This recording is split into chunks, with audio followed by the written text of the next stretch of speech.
Shalom, nous allons étudier le Daf Kouf Gimel. Nous reprenons 4 lignes à la fin du Daf Kouf Bet Amoud Bet. Mahamina Rav Natan Baroshaya qui pose la question donc à Rabbi Yochanan, mais Rabbi Yochanan, mais sa tête Mishum Maï Mechayev, celui qui taille une pierre, quel est le Chiyuv? Achvele Bidé Mishum Makeo Patish. On l'a dit, voilà, c'est Makeo Patish. Donc, m'a dit, Nan, pourtant c'est marqué sa tête, Vea Makeo Patish. Dans le Mishnah, c'est marqué qu'il y a sa tête et Makeo Patish comme deux melachot différentes. Et ma sa tête à Makeo Patish. Il faut enlever le vav et dire que finalement l'un et l'autre sont pareils. Tashma, on apporte une braïta à Kodeach. Kol Sheu Chayav. Celui qui fait un trou, quelle que soit la quantité, il est Chayav. Bish la malera, mirzekema, necha chorta le binayou. Je peux comprendre, parce que, effectivement, je peux comprendre qu'un trou, quelle que soit la quantité, ça ressemble à un binyan. Donc, selon lui, qui dit que c'est binyan, je comprends. Et là, les Shmuel. Mais selon Shmuel, qui dit que c'est Mishum Makeva Patish, l'agma melachaou, en quoi c'est ça termine melacha, le fait de faire un trou? L'agma dit, acha, bema yaskinan, tibizia, bermatza, defarzela, quelqu'un qui veut accrocher à un clou des objets, et bien du coup, shavke begavé, ainugma melacha, et finalement, le fait de faire un trou dans ce mur, c'est ce qui permet de le rendre utilisable pour mettre ce clou et donc suspendre. On a dit dans la Mishnah, Zaklal, tout ce qui est mitkayem, tout ce qui reste, on est chayav dessus. Zaklal la toïmaï.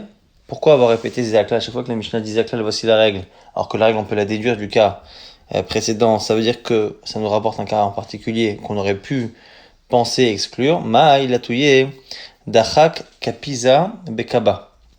Celui qui creuse un keli, un contenant qui normalement est censé, nous dire Rashi, contenir un cave par exemple, et finalement il le creuse en partie et il ne peut contenir qu'un peu. À partir du moment où on a creusé à une profondeur et on lui a donné une contenance que les gens utilisent en les mécanismes en général, c'est déjà chayav pendant Shabbat.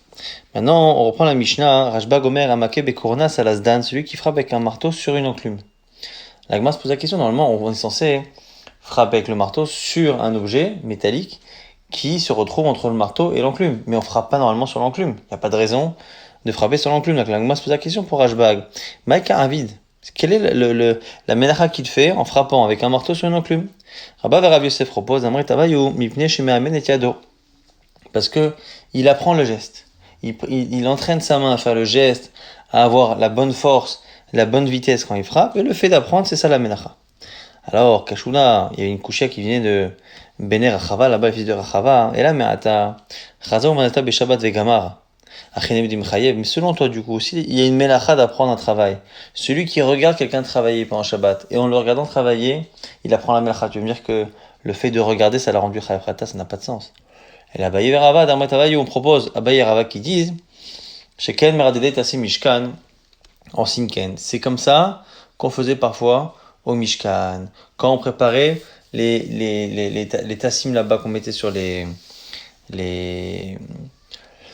poteaux du Mishkan, il fallait des fois aplatir des choses, et pour bien aplatir une chose, il fallait aussi que le marteau lui-même ne soit pas déformé par les coups précédents. Donc qu'est-ce qu'on faisait? On faisait donner des coups avec le marteau sur l'enclume, pour faire en sorte que le bout du marteau soit lui-même droit, et après on pouvait utiliser pour ce travail-là. Donc il y avait une melacha effectivement d'ajuster et de réparer les déformations du marteau en le frappant sur l'enclume. Et la Gemara rapporte que c'est effectivement confirmé par une braïta, Tanyana Mirachi, Rashba Gomer, Avmake Bekorna Salasdan, Beshat Melacha, Chayav Shekel Meradede Tassim Mishkan, Osimken, parce qu'effectivement dans le Mishkan on faisait ainsi. Nouvelle Mishnah, Choresh Kol Sheu, celui qui fait un trou, Kol Sheu. Après on parle de Menachesh, Mekarsem, Mezared, c'est plusieurs melachot. Dans les cas, à chaque fois, on enlève des herbes, soit des herbes sèches, soit des herbes humides, soit de la végétation humide. En tout cas, on arrache des choses de la végétation. Kol Sheu, quelle que soit la quantité, on est chayav. Amlaket et Sim, s'il prend des bois d'un arbre. Im letaken Kol Shehen, si c'est pour faire du bien à l'arbre, c'est Kol Shehen, quelle que soit la quantité. Im lehasik, si c'est pour utiliser comme combustible, eh bien, il faudra qu'il y ait de quoi cuire un œuf. Amlaket Asavim, celui qui ramasse aussi de l'herbe, im letaken Kol Sheu, si c'est pour faire du bien à la pelouse, eh bien à ce moment-là c'est Kol Sheu. Si c'est pour un animal, bema kimlo piagid. La Gemara se pose la question sur le trou, un trou Kol Sheu, les maïchazé. En quoi faire un petit trou, ça sert à quelque chose? À quoi ça sert? Elle m'a dit les bizra des karakevate et gabe mishkan. C'est pour mettre une petite graine. Comme on voit dans le Mishkan, Shken, Raoui, le Kaler Echad, chez les Samanim, qu'effectivement, on pouvait parfois planter une graine pour avoir la plante, pour pouvoir après faire les couleurs des tentures du Mishkan. Effectivement, on pouvait faire un trou de la taille d'une graine. Am Nachesh, Bam Karsem, Bam Zaret, tous ces melachot là, qui sont liés aux végétaux, Tanora Banan, on a une braïta qui nous dit Atolesh, Olshin, Bam Zared, Zaradim, celui qui enlève les bois, les parties sèches ou humides, Im l'achila kagro-geret, si c'est pour consommer lui-même, la quantité c'est gros-geret, pas trayav. Im le bema, si c'est pour un animal, qui me piagedi, de quoi remplir la bouche d'un chevreau. Im le si c'est pour cuire, brûler, kede le vachel betzakala, de quoi avoir du combustible pour faire cuire un œuf. Im le yafot et takarka, si c'est pour faire du bien à la terre, kol sheen, quelle que soit la quantité. L'agma dit, mais attends, au final, même si ta kavana est X ou Y, quoi qu'il arrive, ça fait toujours du bien à la végétation de la couper. Atokulula elveafot et takarkaninu, et pourquoi, quand tu changes de kavana, ça fait pas du bien au terrain? L'agma dit, c'est d'amrit tavayu beagam shanou. Donc on propose de dire que c'est beagam. Donc c'est dans des marécages, on n'a pas besoin d'améliorer la végétation, et donc du coup, il n'y a pas de problème. L'agma dit bekavan. Alors donc ça c'est la première réponse. Abaye amar afilu teima basade de la vagam. Il dit non, même dans un champ. Kigandelo mekaven, c'est pas sa kavana. Alors l'agma dit mais attends, mais Abaye il peut pas dire ça, puisque Abaye veraba, Abaye et Rabba eux-mêmes disent. Bon, des Rabbi Shimon le psychréché, le yamout, que même Rabbi Shimon qui dit qu'il n'y a pas de issour dans un chemin de kaven, il dit que si c'est automatique que la chose se fait, eh bien, c'est assourd. Alors, tzricha de kavid bara de chavre. Alors, on dit non, forcément que c'est un terrain, mais c'est pas son terrain, lui, c'est le terrain d'un autre. Et c'est ce qu'on appelle psychréché de l'onichale, en tout cas de l'oerpatle. Il n'a pas forcément intérêt à ce que le terrain du voisin pousse bien. Donc, quand il coupe, il n'a pas du tout la kavana d'améliorer le terrain. Nouvelle Mishnah, Kotev, Shteotiot, Ben Bimino, Ben Mismol, celui qui écrit 2 lettres pendant Shabbat, il est chayav. Qu'il écrit avec la main droite, la main gauche. Ben Mishem Echad, Ben Mishne Shemot, que ce soit la même lettre ou que ce soit 2 lettres différentes. Samaniot, pareil. Ben Mishne Samaniot, Ben Bechol Lashon, chayav. Qu'on utilise deux encres différentes, qu'on fasse dans n'importe quelle langue, on est chayav. Rabbi Yossi nous dit Lo yicheivu shtiotiot ela mishum roshem. Lui dit que le issour de Kotev à la base, c'est un issour de roshem, de graver en fait, de faire des signes. Pourquoi Sheken kodim al karshem mishkan? Parce que dans le mishkan, c'est comme ça qu'on faisait des signes pour se rappeler quelles étaient les poutres qui étaient associées les unes aux autres, qui se mettaient les unes en face des autres ou à côté des autres. On avait comme ça des paires de Krashim, Mida, Eze, Benzogo, laquelle est associée à laquelle. Donc selon lui, c'est même pas une question de lettres, il suffit que ce soit des signes pour qu'on soit chayav. Amar Rabbi Yehuda nous dit, Matsinu Shem Katan, Mishem Gadol. Lui, a priori, pour les 2 lettres, il faut que ce soit 2 lettres, donc qui va dire quelque chose. Et ici, ce qu'il nous dit, c'est que même si on a voulu écrire un grand mot, par exemple Shimon, ou Shmuel, et que finalement on a écrit les 2 premières lettres, mais qu'en elles-mêmes ces lettres-là ont un sens, c'est Shem, par exemple, eh bien, du coup, on est chayav. Donc, Shem Katem, Shem Gadol, Shem Shimon ou Mishmuel, les 2 premières lettres de Shimon ou de Shmuel qui font le mot Shem, ou Noach, qui, à la base, je voulais écrire moi Nachor, ou Dan, alors que je voulais écrire Daniel, Gad, Migadiel. Dans ces cas-là, on est chayav. On reprend le début de la Mishnah sur la droite et la gauche. Mishnama Ayamin Chayev. La main droite, je comprends, Mishum Direktiva Bekar, c'est la manière d'écrire. Et là, Smol Mela main gauche, Amay. Et Direktiva Bekar, c'est pas la manière d'écrire. Première réponse, on parle d'un gaucher. Il m'a dit, mais si c'est un gaucher, alors, à gauche, il est chayim, mais pas à droite. Otehi smol dide, kiyamin, des couleurs alma. Donc, effectivement, donc, sa gauche, c'est comme sa droite. Ben, smol, il est chayav, yamin, il est chayav. Donc, avec sa gauche, il devrait être chayav, mais pas avec sa droite. Et là, Marabaya, il propose, Besholet Bishteyadav. On parle de quelqu'un qui est totalement ambidextre. Et donc, ses 2 mains, c'est la main d'écriture, c'est son derrière, et donc, du coup, il est chayav des 2 mains. Rav Yaakov, Béré de Bat Yaakov. Rav Yaakov, le fils de la fille de Yaakov, dit Hamani Rabbi Yossi, c'est Rabbi Yossi. Pourquoi Rabbi Yossi? Il a dit qu'on est chayav à partir du moment où on fait un signe. Il n'y a pas besoin forcément d'une écriture, d'un signe. Et donc, un signe, ça peut se faire même avec la main gauche, faire une croix, faire un trait, ça peut se faire même avec la main gauche. Donc, c'est pour ça qu'on est chayav. La Gemara a une petite gêne parce que au début, c'est un akama dans la Mishnah, et après, on parle de Rabbi Yossi. Machma que c'est pas lui qui parlait avant. L'Agma dit Vem des Sefer Rabbi Yossi, puisqu'à la fin de la Mishnah on cite Rabbi Yossi, machma que Aresha lave Rabbi Yossi, machma qu'au début non, l'Agma dit c'est pas vrai, c'est pas évident cette déduction. Kula Rabbi Yossi, tout est Rabbi Yossi. Amar Rabbi Yehuda, maintenant après on reprend Rabbi Yehuda qui a dit que si on a voulu écrire un long mot, mais que les deux premières lettres ont s'arrêté, c'est déjà un mot, on est chayav. Donc on déduit qu'il a quand même précisé que c'était deux lettres différentes. Chez Shin même par exemple. Et là Rabbi Yehuda shteotiot ve'en shne shemot. Hu de mechayev. Shteotiot ve'en shem echad. Le mechayev mashma de Rabbi Yehuda que c'est que si ce sont deux lettres. Mais si c'est la même lettre deux fois, non. Donc s'il a voulu écrire un mot et que finalement il écrit que deux lettres et que ces deux lettres-là ont un sens, ça peut être hayav parce que c'est la même lettre. Alors la Gemara c'est étonnant parce qu'elle va citer une longue braïta. Dans cette braïta on verra Tanakama, on verra Rabbi Shimon qu'on n'a pas vu, on verra Rabbi aussi avec plus de détails, mais il faut surtout se concentrer sur Rabbi Yehuda où là-bas on voit que Rabbi Yehuda il est mechayev contre Tanakama même si les deux lettres sont les mêmes tant qu'elles font partie d'un long mot. Et donc c'est ça la contradiction qu'on a avec ce qu'on a ici. Et la Gemara finira par répondre qu'une fois il parle en son nom, une fois il parle au nom de son maître. Mais en tout cas ici on a une longue braïta ve'asa achat au sujet de quelqu'un qui fait un isur beshogeg ve'asa me'achat mehena il fait une de ces melachot achat. Si on avait écrit achat yachol ashir tov kol hashem, j'aurais pensé qu'il faut qu'il fasse la melacha l'écriture en entier, donc tout le mot. Ve'achirok kol beged, ou qu'il termine tout le vêtement pour la melacha de Hariga, ou she'aseh kol napa, ou qu'il fasse tout le tissu, toute la nappe. Tlamuloma me'achat. C'est pour ça qu'on a dit me'achat. Une partie de la melacha. Imiachat, yachol afilu lo katav ela ot achat, v'lo harag ela chut achat, v'lo asa ela bet echad, benapa. On aurait pu penser du coup en disant me'achat, que même si c'est une partie, c'est même une quantité la plus infime. Une lettre, un fil, tout en quantité unique, on serait chayav. Tamul Omar, non, il y a aussi marqué achat. Achat, mais achat, il faut jongler entre les deux, aketzad, et no chayav, elal shirtov, shem katan, mi shem gadol. Donc c'est comme ça qu'on est chayav, même si on n'a pas écrit tout le mot, mais il faut que ce mot, ces deux lettres, qui n'étaient pas le mot d'origine, forment en lui-même un mot. Et donc c'est ça. C'est Shem Mishimon Mishmuel, Noach Minachor, Dan Midaniel, Gad Migadiel. Ça c'est Tanakama. Et nous on avait vu que c'était Rabbi Yehuda précédemment, mais là c'est Tanakama. Et Rabbi Yehuda s'oppose. Afilu lo katavela shte otiot ve'shem echad.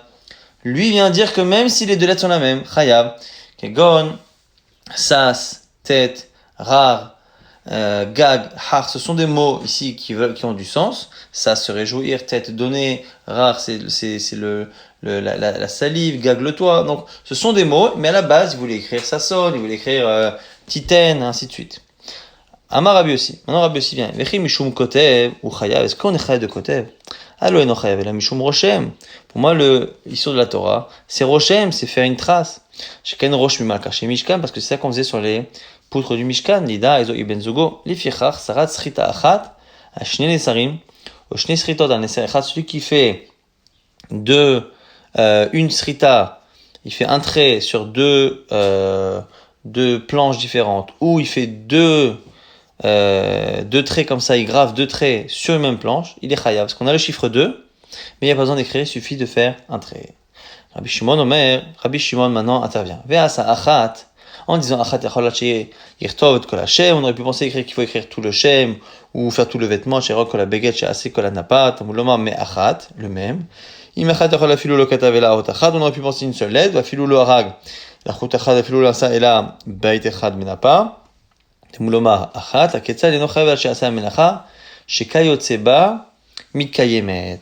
Donc il faut, d'une certaine manière, quelque chose qui est entre les deux, ni une lettre, ni tout le mot, quelque chose qui, qu'en général, on garde, qui en général est mikayem, et c'est pas censé être tant différent que ça hein, de Tanakama, c'est-à-dire c'est toujours plus ou moins deux lettres, et deux lettres a priori qui est mikayem, c'est-à-dire qu'est-ce qui est mikayem dans deux lettres, c'est quand ça veut dire quelque chose, quand c'est un mot, mais si ça veut rien dire, c'est pas mikayem, donc c'est à peu près la même chose que Tanakama. La Gemara posera la question. Rabbi Yossé maintenant, Omer. Ve'asa achad, ve'asa ena. Maintenant sur la suite c'est marqué ve'asa achad, ve'asa ena. Donc il y a une répétition. Pa'amim shechayav achat, akulam pa'amim shechayav al kol achat ve'achat. Parfois quand on fait plusieurs melachot on est chayav une fois, parfois on est chayav plusieurs fois. Ça va nous rappeler ce qui est marqué au début du Perek Klal Gadol.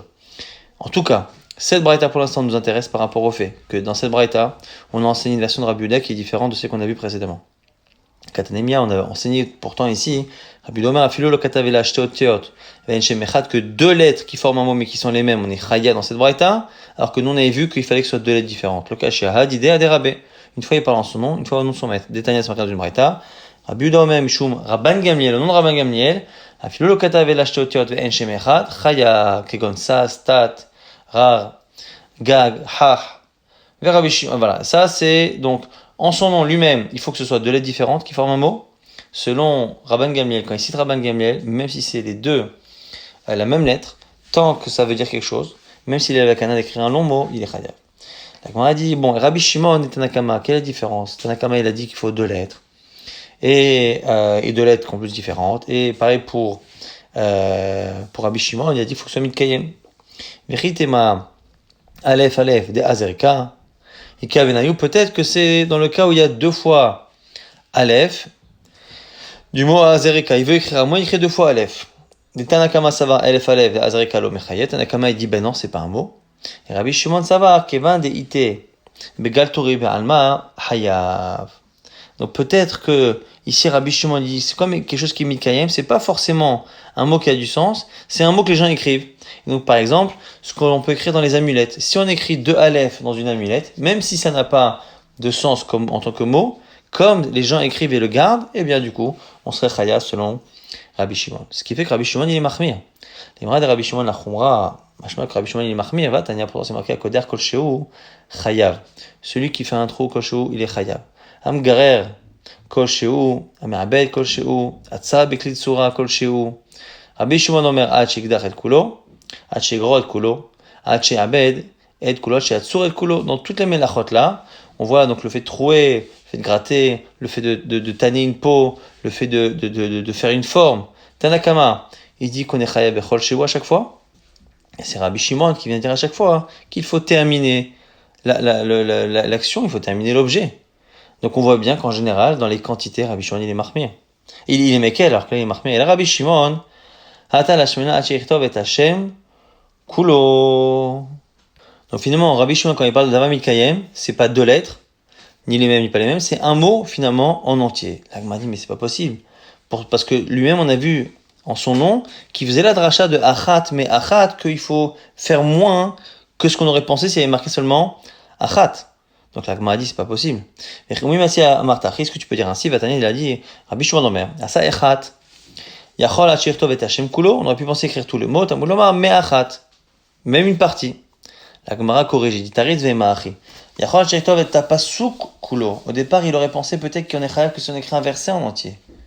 Tamuloma me'achat pour nous dire que non, pas un verset entier, mais il faut quand même un mot en entier. Donc sur le Rabbi Shimon, il faut écrire un mot en entier. Rabbi Yossi Omer ve'asa achat. Et ve'asa ena, la fin de Rabbi Yossi qui avait dit achat, ena, et une redondance. Parmi shechayav achat al kulam, parfois on est chayav une fois sur plusieurs menachot, ou parmi shechayav al kol achat achat, et parfois c'est l'inverse. Amar Rabbi Yossi, Rabbi Chaina, maïtama de Rabbi Yossi, quelle est la raison de Rabbi Yossi? Achat me'achat, hena mehena. C'est quoi? C'est achat chez hena ve'hena. Chez Achat, que parfois il y a une qui vaut plusieurs et plusieurs qui valent une. Alors c'est quoi? Shimon, mais Achat, Shem Shimon. Achat c'est quand on écrit le mot entier, Shimon. Mais Achat, une partie, c'est quand on écrit Shem Shimon. Hena, plusieurs, c'est les Avot. Et Mehena, et plusieurs, c'est les Toladot. Achat Shei Hena, une fois où il y en a plusieurs, c'est Zadon Shabbat, Veshigat Melachot. C'est que la personne a oublié Shabbat. Elle se rappelle de Shabbat, mais elle a oublié les melachot, elle est chayav plusieurs fois. Hena, chez Achat, et plusieurs qui forment qu'une parfois, c'est Shigat Shabbat. Il a oublié que c'est Shabbat, il a fait plusieurs melachot dont il sait que ce sont des melachot, et là il sera chayav une seule fois. Amar Rabbi Rabbi Matzinu Shem Katan, Mishem Gadol. On a vu effectivement que Shem Gadol, Mishem Gadol. L'Agmar se pose une question. Quand on écrit Shimon, le même qu'on écrit, c'est pas même sophite. Donc ça peut pas être après le mot Shem, qui est sophite. Midame, même des Shem, ça tourne, le même de Shem, il est fermé, et le même de Shimon, il est patoir, il est ouvert. Amar après Zazot, on m'arrête, ça tourne vers un patoir kacher. Ça voudrait dire que techniquement, si on a écrit un même qui est ouvert, qui est pas sophite, au lieu d'écrire un même sophite, ça devrait aller, puisqu'on a l'impression qu'on a écrit le mot Shem, alors que le même il est patoir. On objecte métivé. Urtaftam. La Torah, Urtaftam, il faut l'écrire on fait une dracha pour dire qu'il faut l'écrire tama, de manière parfaite. Urtava tam, j'étais ktiva tama. Il faut une écriture tam parfaite. C'est-à-dire, Shelo Tov, Aleph, Ainin, ne pas écrire Aleph au lieu d'un Ain, ou l'inverse, Ain au lieu d'un Aleph. Betin, Kafin, ne pas confondre Bet et Kaf, Kafin, Betin. Pareil pour Gimel et Tzadin. Gimel, Tzadin, Tzadin, Gamin. Dalet, Daltin, Reshin, Reshin, Dalet. Donc le Dalet et le Resh. Hein, Chetin, Chetin, Hein, le He et le Chet. Vavin, Yodin, Yodin, Vavin, le Vav et le Yud. Zainin, Nonin, Nonin, Zainin, le Zain et le Nun. Tetin, Pépin, Pépin, Tetin, donc la lettre P et la lettre Tet. Kfufin, Pshutin, Pshutim, Kfufin, les lettres qui doivent être recourbées, comme le Kaf, et qui, quand elles sont sophites, doivent être Pshutim droite, ou le Nun, et donc il ne faut pas confondre quand c'est sophite ou pas. Et on nous dit pareil, Samechin, donc Memin, Samechin, Meme, Samer, Samechin, Memin, Stumim, Ptuchim, Ptuchim, Stumim, les lettres fermées, les lettres ouvertes, donc entre autres, le même normal, le même sophite. Parasha Ptucha, le Yasena Stuma, Stuma, le Yasena Ptucha, une paracha qui est ouverte, elle ne doit pas être fermée et inversement. Alors du coup, dans ces cas-là, on nous dit que c'est problématique. Ou Kadva Kishira, Shekata et Ashira Kayotsebo, ou il est écrit comme une shira, c'est-à-dire en deux colonnes, le texte, alors qu'il ne devait pas, ou l'inverse. O Shekata Shelo Bedio, où il est écrit sans utiliser la bonne encre. O Shekata Veta Askarot Bazaou, qu'il écrit le nom d'Hachem avec de l'or. Re'elu Yiganzu, il faut envoyer tous ces Sifrei Torah à la Gniza. Donc on voit que, entre autres, le fait d'écrire un même normal et un même sophite, c'est un vrai problème, le Sefer Torah n'est pas cachère. Donc comment on peut dire que quand j'ai voulu écrire Shimon, j'écris Shim, et que le même n'est pas sophite, comment on peut dire que finalement j'écris Shem? La Gemara dit c'est comme un autre avis, d'Amar, Kiaitana, comme le Tanya suivant des Tanya, comme c'est marqué dans une Braïta, Rabbi Ben Betera Omer, Nemar, Meshani Venis Kehem. Au sujet des korbanot, là-bas, c'est marqué Venis Kehem, le 6e jour. Untsachea, je fais le 7e jour, on écrit Untsachea, et c'est libation. Et à la fin, c'est marqué Kemishpatam, au lieu de dire Kamishpat. Donc il y a des lettres qui sont en trop. Donc il y a un mem, après il y a un yud, et après il y a encore un mem. Donc au lieu de dire Veniska, il y a un mem, au lieu de dire Veniska, il y a un yud, et au lieu de dire Kamishpat, il y a un mem. Arrêt mem yud mem. Maïm, ça fait maïm. Mikan, remez, nisur maïm. De là, on voit qu'il y a une allusion à nisur à maïm, c'est-à-dire au fait qu'on fasse des libations parfois avec de l'eau. Ah, et pourtant, le premier mem de ce truc-là, c'est Venice KM, et donc c'est un même sophite. Donc tu vois effectivement que ça marche.